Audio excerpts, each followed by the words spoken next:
ഈശോയിലെ ഏറ്റവും പ്രിയപ്പെട്ടവരെ, വിശുദ്ധ സങ്കീർത്തന പുസ്തകം 37 അധ്യായം 11 വചനം ഇപ്രകാരം നാം വായിക്കുന്നുണ്ട്.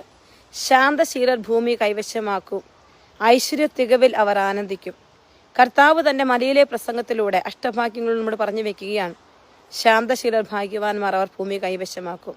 ഈ രണ്ട് തിരുവചനങ്ങൾ നമ്മൾ ചേർത്ത് പിടിക്കുമ്പോൾ കർത്താവ് പഴയ നിയമത്തിലും പുതിയ നിയമത്തിലും ഊന്നി പറയുന്ന ഒരു കാര്യമുണ്ട്. ജീവിതത്തിലെ ശാന്തതയുടെ വലിയ പുണ്യത്തെക്കുറിച്ച്.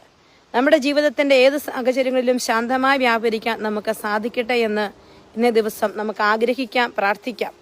ഞാൻ ഓർക്കുകയാണ്, ഞാൻ അടുത്ത നാളിൽ ഒരുപാട് പ്രയർ ലൈഫിലൂടെ കടന്നു പോകുന്ന ഒരു വ്യക്തിയെ കാണാനിടയായി. എന്നാൽ ആ വ്യക്തി ഒത്തിരിയേറെ ത്യാഗങ്ങൾ സ്വയം ഏറ്റെടുക്കാറുണ്ട്. എന്നാൽ ജീവിതത്തിലേക്ക് അപ്രതീക്ഷിതമായി കടന്നു വരുന്ന ജീവിത സാഹചര്യങ്ങളുടെ വേദനകളുടെ നടുവിൽ നിൽക്കുമ്പോൾ ഒരുപാട് അസ്വസ്ഥപ്പെടുന്നതായി ആ വ്യക്തിയിൽ എനിക്ക് കാണാനായിട്ട് പറ്റി.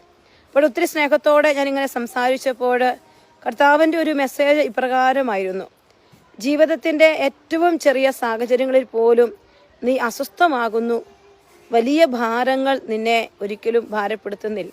പ്രിയപ്പെട്ട എൻ്റെ സഹോദരങ്ങളെ, ഈശോ നമ്മളോട് പറയുകയാണ്, ഈ ശാന്തത എന്ന് പറയുന്നത് നമ്മുടെ ഹൃദയത്തിൻ്റെ ഭാവമാണ്. നമ്മുടെ ജീവിതത്തിൻ്റെ സാഹചര്യങ്ങളിൽ നമ്മൾ ആയിരിക്കുമ്പോൾ എത്ര വേദനയുള്ള അവസരങ്ങളിലും അതിനെ ശാന്തതയോടെ ഫേസ് ചെയ്യാൻ കർത്താവ് അനുവദിക്കുന്നതിൻ്റെ മുൻപിൽ ശാന്തതയോടെ വ്യാപരിക്കാൻ കൃപ ലഭിക്കട്ടെ.